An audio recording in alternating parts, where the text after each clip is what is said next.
What's up, people of the world? It's me, Ganok Swimmer, aka AP3 Jumped, and welcome to a I can't remember what vlog number this is.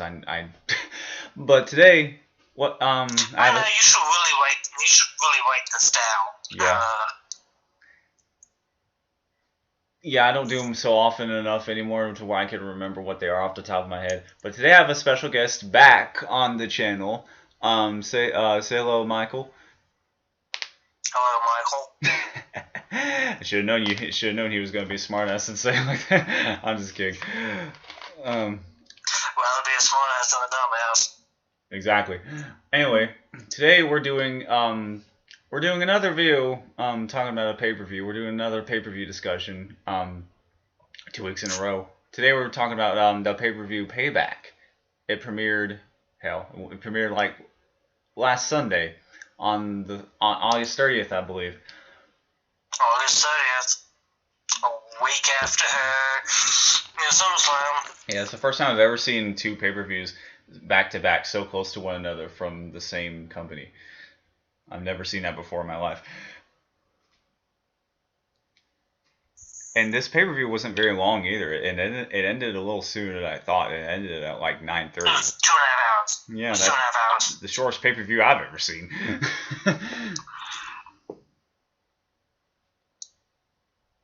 And we have for me, but I can't remember what the shortest one would have been. Okay. So yeah, well, I can't yeah. remember. Just like last time. A lot of pay-per-views. Yeah. So just like last time, we had 7 matches, and the color scheme for my little notepad for it was the actual the background was like a dark blue, and the text is like red. I tried to for every pay-per-view, every time I write notes or whatever, audience on the I have like little sticky notes on my phone or whatever. The memos is what they're called, and I changed the color scheme based on the graphics of the pay-per-view logo or just and so let's see, what was the first match if my phone would stay awake. It is not fade to black. So the first match was Bobby Lashley versus Apollo Crews. Now what I don't have written down is what I have the winners names italicized, but I don't have the match numbers what am I saying? I don't remember which matches are championship matches. It was for the United States title. Oh. Yeah. So Lashley won the United States title at the end of the match. Yeah, audience. I don't remember. I didn't write down what the championship matches were, so I'll be sure to do that next time. Because next pay-per-view is Clash of Champions. But anyway, so exactly. I'm trying to remember.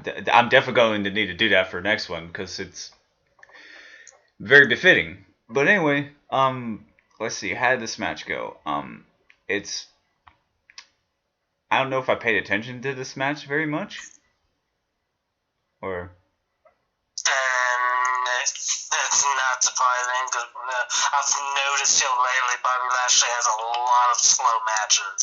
Oh, like I started the pay-per-view a little late, so I had to some parts I had to scrub through and fast forward. So sometimes I didn't want to do that, but for other matches where I just felt like I wanted to speed things up, this was one of those. I guess I'm glad I was able to scrub through this one, audience. Yeah. Because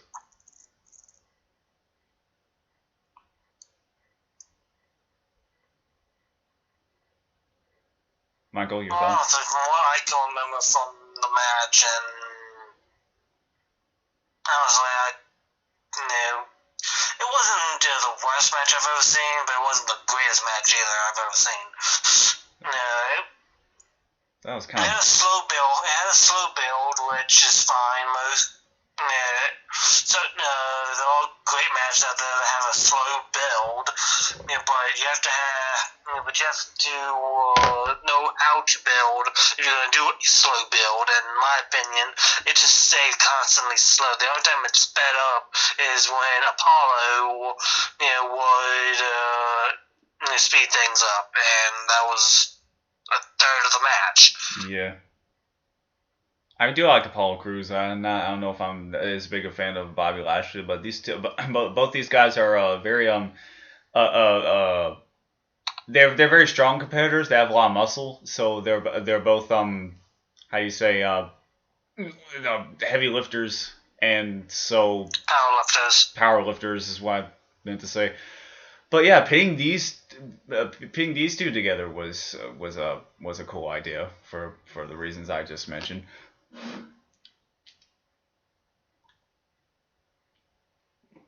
But I don't know if I don't know. The match felt a little boring at times, but I feel like Apollo did pick up the slack a little bit. And Apollo's good about that. He knows. And I'm not a giant fan of Apollo Crews. Yes, he's talented in the ring, and I'll give him credit where credit's due. He is a very talented performer. Yeah. But nothing he does in the ring surprises me, because I've seen the exact same stuff 150 times out of 100 other wrestlers. Yeah. So he really doesn't do anything new that surprises me. I see. So I guess the jury's out on this match. I guess it was all right. It wasn't a bad match, but I wouldn't call it a classic. It's kind of lackluster, and I guess. Yeah. So the next match, on the other hand, was a very exciting match for me to watch. It was Big E versus Sheamus, and oh yeah, I forgot to mention Bobby Lashley won the last match. But yeah, the Big E versus Sheamus. Bobby Lashley won the championship for the last match.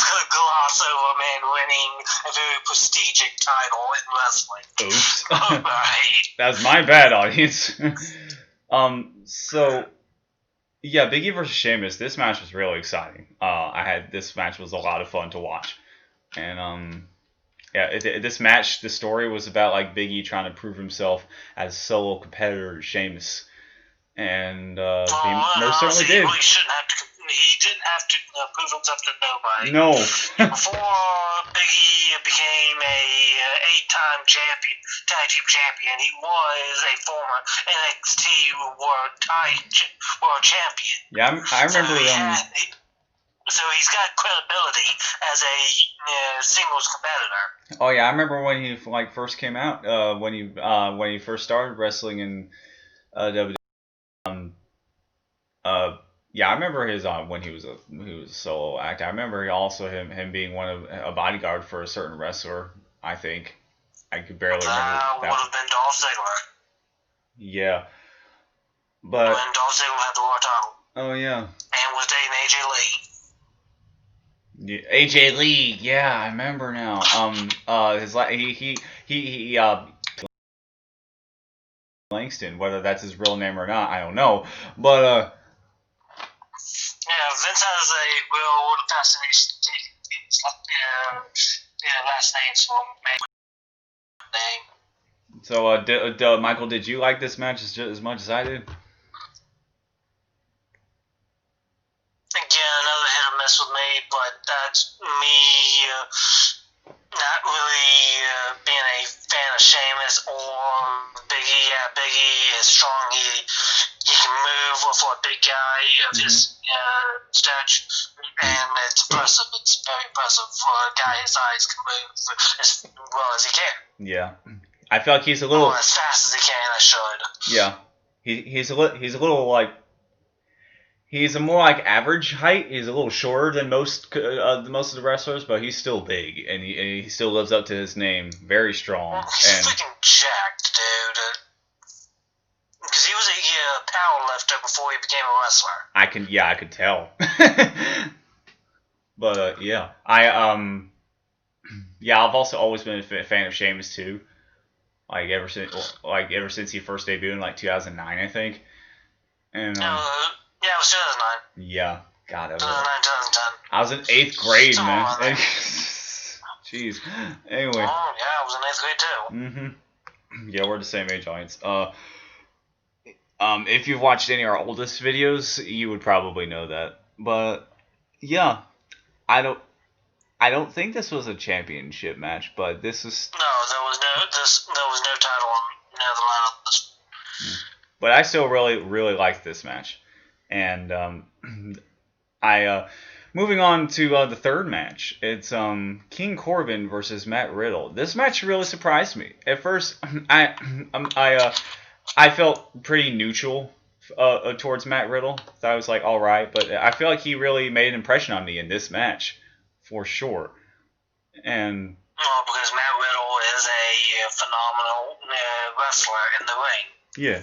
Corbin is not. No, I never liked King Corbin like whatsoever. I never liked his character. I never liked him as a wrestler or a bad guy. Or yeah, so.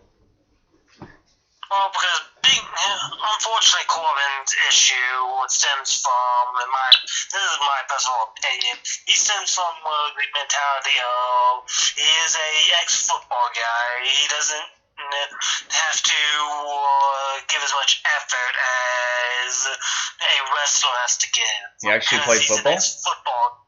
Yeah. Oh. Corbin played football. Oh, okay. I had no idea. Knew Goldberg was a football player, but I had no idea King Corbin was. Baron Corbin. If you go through half of the roster of WWE or any promotion,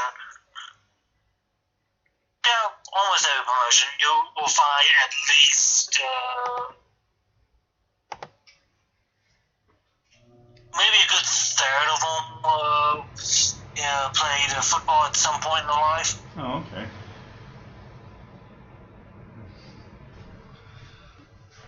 Audience, my AC just turned on. Like I was saying, Corbin is not the wrestler that he claims to be. He's not a wrestler. Oh, okay. He is stiffer than stiff. He uses, I think last time I counted, I think he uses only like 5 moves. Oh, yeah. I just never found King Corbin, or Baron Corbin, excuse me. That's his full name. Very interesting. I almost forgot what his full name was up until now. Yeah. Wait, that's the his. Yeah, I'm a fan of Riddle, honestly, because as most people who know me know, I am a fan of wrestling. So I watch wrestling for wrestling. Mm-hmm. Yeah. So if I want to watch a wrestling match, I expect them to be wrestling. Yeah.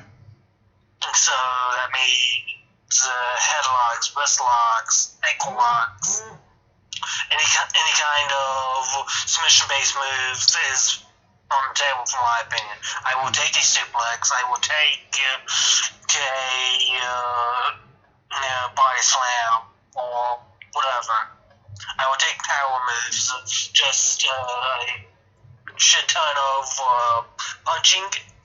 That's not wrestling. That's brawling, in my opinion. So, and that's what Corbin is. He is a brawler, not a wrestler. I see. Cool. I'm glad to have you on the channel to explain these sorts of things to both me and the audience who may or may not know these sorts of things.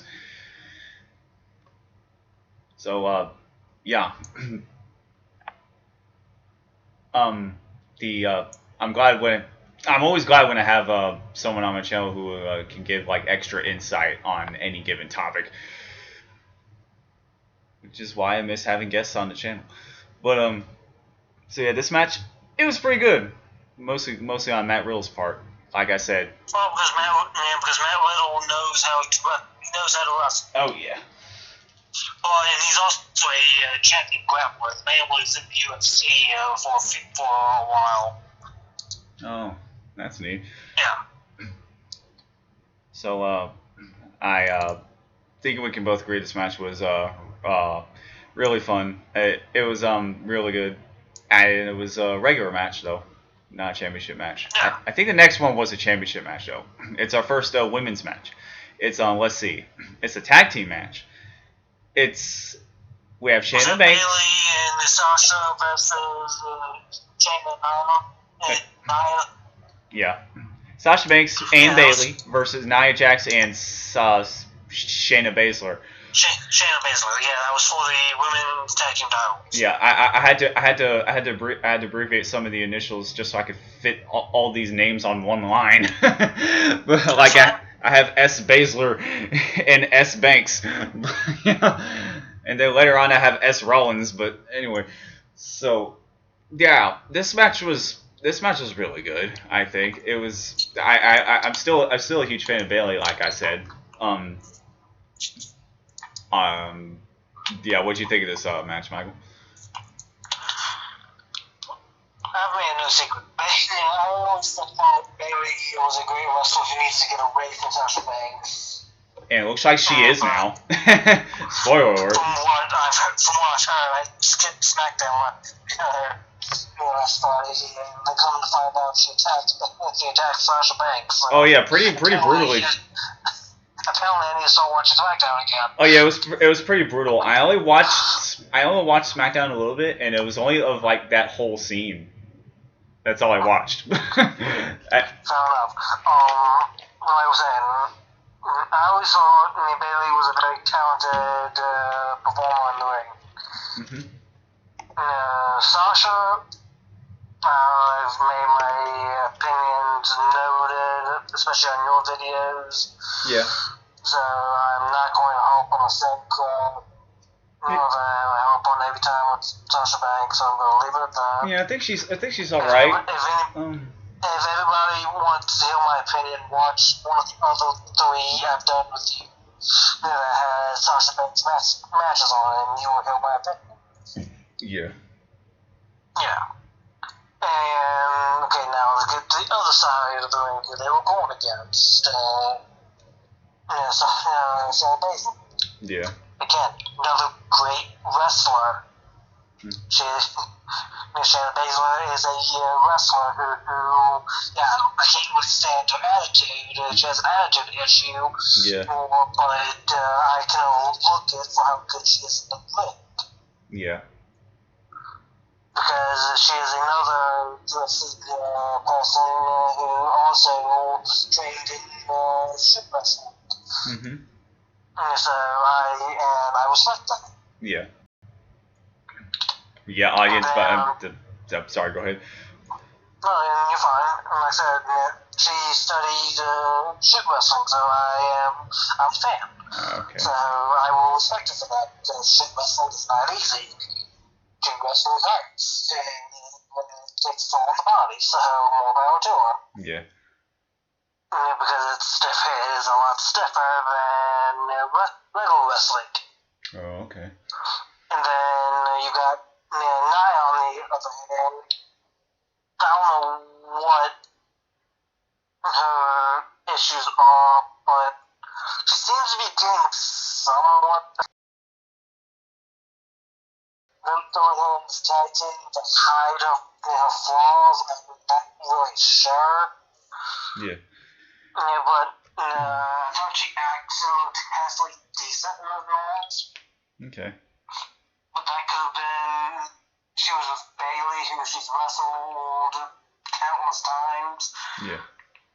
So Bailey knows how to make her look good in the ring. So I don't know. For some type of reason, Nia actually looked good in the ring. I'm not really sure why she did. Either she's getting better, or the smoke and mirrors are going to be better. Smoke and mirrors. What are you going on that? What are you going on about? Meaning hiding her faults. Hiding their faults. Oh. Yeah, hiding her fault Oh, hiding their flaws. Oh, that's what that phrase means. Oh yeah, token mirrors means you're hiding something. Oh, because yeah, that explains Cody Rhodes' old theme song. I used to love his theme song, like the second version especially. Yeah. The, Well, because he was the dashing one, Cody Rhodes, so he had no flaws. yeah. So, but yeah, in token mirrors is typically given to a term is usually you hear that around magic shows and illusion based shows. Oh. So, because a lot of people claim all magic and illusion shows is spoken mirrors, meaning they'll hide something. Interesting. So, but that's nevertheless.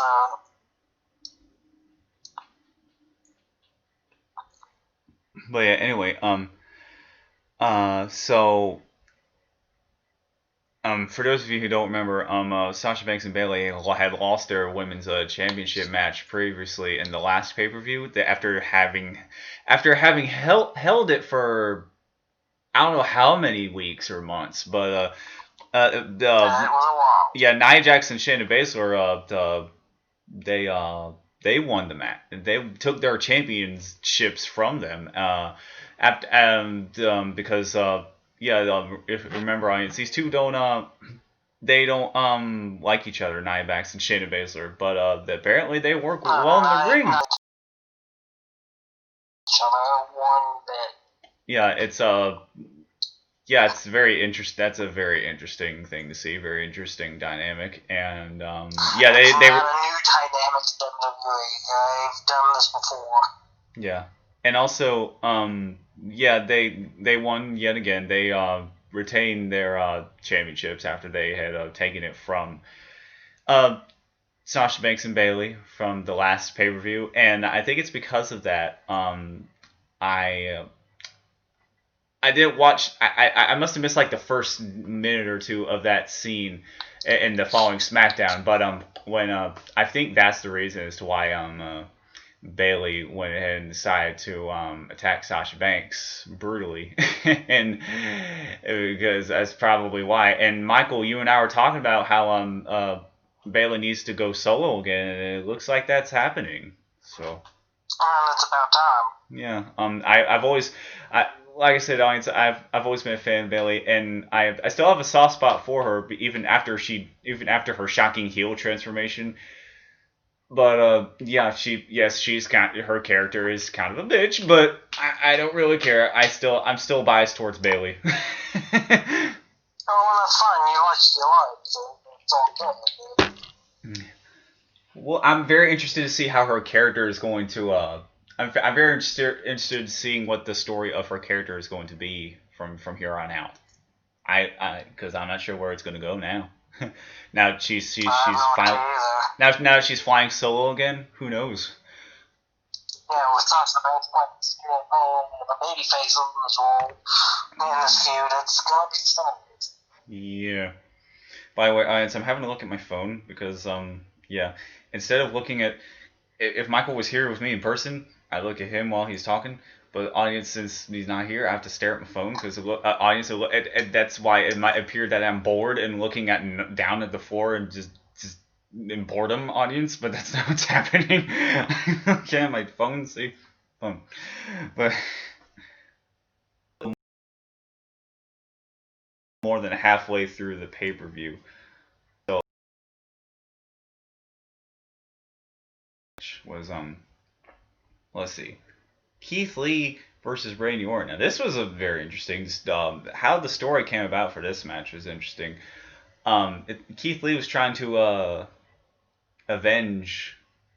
He was trying to avenge whoever Randy Orton attacked. I forgot whom he attacked. Yes, yeah, your favorite wrestler. And Keith Lee was trying to avenge his friend, and so Keith Lee wound up winning, and Keith Lee wound up being successful. And was this a what this was this a what kind of match? What kind of match was this? I don't know if it was a. No stipulation, dude. It was a straight match. Oh, I wasn't sure if it was a standard match or if this was one of those like a false count anywhere matches or whatever.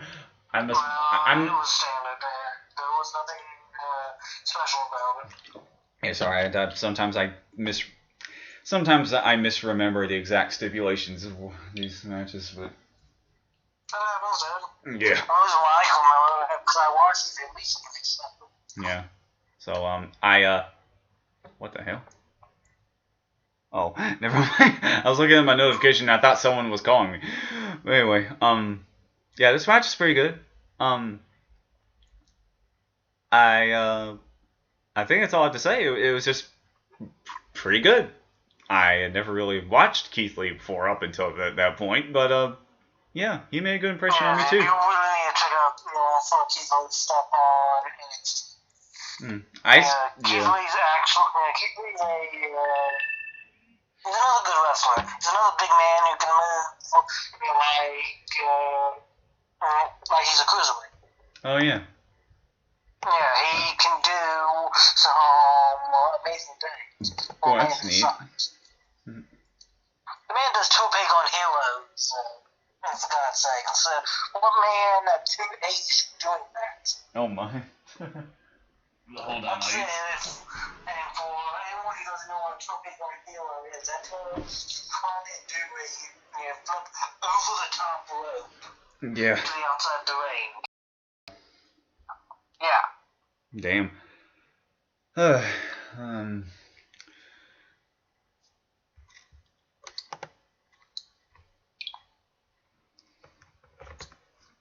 All right. So let me see what the next matchup was. So yeah, that was the match. It was pretty good. No more, It was good. No more, no less. You really can't say anything else about it. Yeah. Keith Lee had a great match, and Randy Orton do the whole damn thing. So nothing else. I don't think he did an RKO though. I don't remember if he did. No. I'm surprised. He usually always does one in any match that he's in. But that's usually when he wins. Oh, okay. Oh, okay. So that's something to look out for, I guess. WWE tries to protect select few finishers, and that's one of the few that they protect. Oh, okay. And the next match, let's see, it was Seth Rollins and Murphy versus Dominic and Rey Mysterio. Now, yeah, this match was all over the place in terms of like action, and there was a lot happening in this match, and the Mysterios won the match. Not surprising. Like I say, it was very fun, and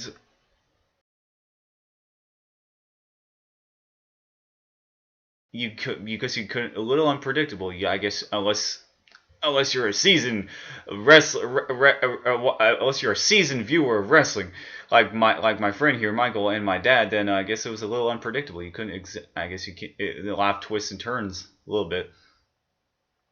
Well, that's the great thing about Rey Mysterio matches. He always tries to do something different. Yes, we'll see the old favorites, of course. The frog splash, like powerful spot where he slides out of the ring and lands square on his stomach on the floor. Yeah.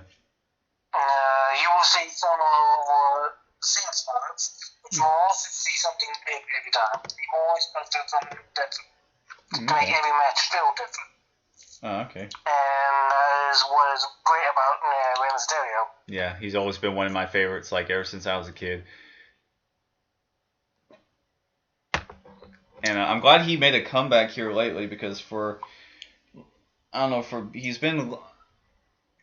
he only just recently made a cut. He only just recently came back within like the past year or so. Because for a while I thought he was going to retire from wrestling, but I guess not. So It's like my dad would always say. Rey Mysterio would always have a habit of getting hurt, and that's why he would always take breaks. Well, when you rack up the injuries that Rey Mysterio has in his career, sometimes they take a few months off. Let the body heal, and you want to wrestle at your best. You've got to be at your best. So yeah, that makes sense. So the next, so all in all, that match was pretty good, and it was a lot of fun. Oh yeah, because it was Rey Mysterio and Buddy Murphy doing what they do best, and Dominic. A little inexperienced, of course, because this being, to my knowledge, his third match officially. I honestly wouldn't know. I don't know if he did anything outside of WWE. I know for WWE, this is like his third or fourth match. Something like that. Yeah. And he did quite well. And then Seth was being Seth, so I will leave it at that. So yeah, we're gonna move on to the final match. Let's see, it was a triple threat match, but not first. So see, the contenders were Bray Wyatt, Braun Strowman, and Roman Reigns. It's funny, Roman Reigns didn't show up until like near the end of the match, and yet he won. that was funny. I called that the minute the match was announced. Oh, okay. Yeah, I literally called it. When I heard that Roman Reigns was going to be put in that match for Payback, I'm like, Roman Reigns is winning this match. Yeah. So, I didn't expect this pay-per-view to end so quickly, but yeah, I wasn't sure if there was going to be another match after this because of how soon it ended, but I thought this was pretty good. I'd give off a bit more I'd give off a bit more of a detailed explanation if I'd if it was a bit more fresh on my memory. But what I can say, audience, is that this was a good final match for the pay-per-view, a main event, if you will. And well, it wasn't until they decided to do a rehash of the rehash and destroy the ring of the superplex. Yeah, that was probably the best thing. Like I rarely ever get to see stuff like that, where the whole ring just collapses. This is the fourth time I've seen it, so it's. The first time it was interesting. The second time was a novelty. The third time I was like, why is it happening again? Yeah. You get tired of thinking about it. Brock did the first time, which was interesting, and they did it right because it made Brock look unstoppable when he did it, and that's fine. Yeah. And he did that perfectly. The second one I saw, I remember it had Mark Henry involved. I can't remember who the hell did it. Okay. I remember the pay-per-view though. It was a Vengeance. Yeah. It was a Vengeance pay-per-view. I believe it was 2011. Okay. Don't hold me to that. I can't fully remember. Because I remember right after his match, they had Cena, I think it was Alberto Del Rio, last man standing match with the ring still in 100 pieces. Oh, okay.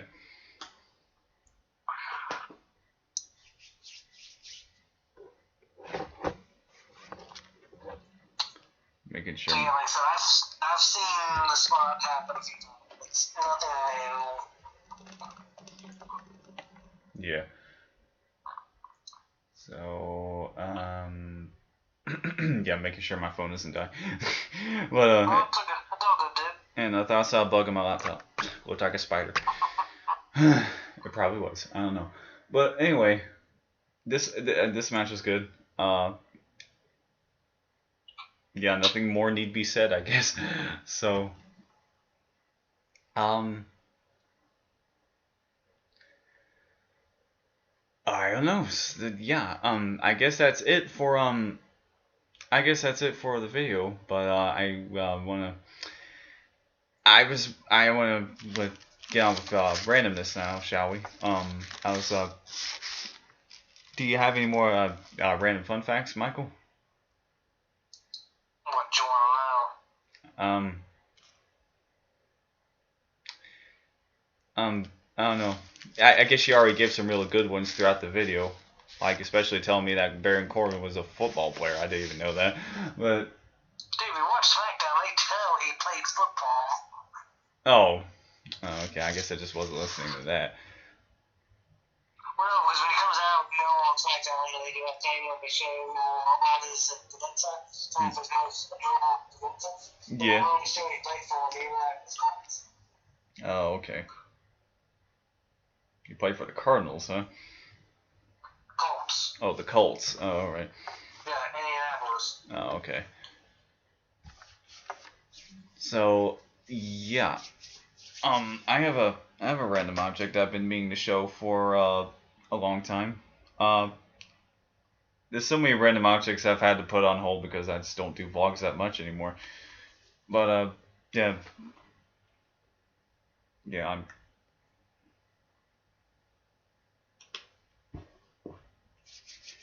trying to clean my phone, audience, but with hand sanitizer, of course. And so what's his random object? The random object? What's his random object? It's a SpongeBob Pez dispenser. It's got bubbles on the front. The base is blue. It's got SpongeBob's head, and yeah, I don't really have anywhere to put it, but I still collect Pez dispensers every so often, and I still have my entire collection from since I was a kid in a box somewhere. But I have the box in my living room. But yeah, this is a cool Pez dispenser, and my first SpongeBob Pez dispenser. Actually, I never had one as a kid. But yeah, I guess we'll go ahead and wrap this video up real quick. My phone's at 2%. So if you like this video, audience, don't forget to subscribe, like the video if you liked it, ring the bell to be notified of future videos I make, and stay tuned for more videos throughout the week. I have a lot of animation reviews I've been putting on hold for a while, but those will all come out this week. So anything else you want to say, Michael? No. Okay. Can't think of anything. Okay. Well, I want to thank you for being on the video once again, being on the channel once again, and Dude, you know me. I'm always open to doing a video. Yeah. Even if we can't do in person, we still always find a way. Anyway. Exactly. Yeah. I guess I'm gonna grab some for dessert, and cause it's like almost 10 o'clock. But yeah. Once again, I'm Alex Swimmer, aka AP3 Jumped, and this was Michael Ray, and we'll be back for another video where we talk about the next pay-per-view, which will be the Clash of Champions, which I know out sometime this month. Yeah. So yeah, on behalf of both of us, thank you guys so much for watching until the end. That is it for us, and we shall see you soon. Goodbye. Say goodbye, Michael.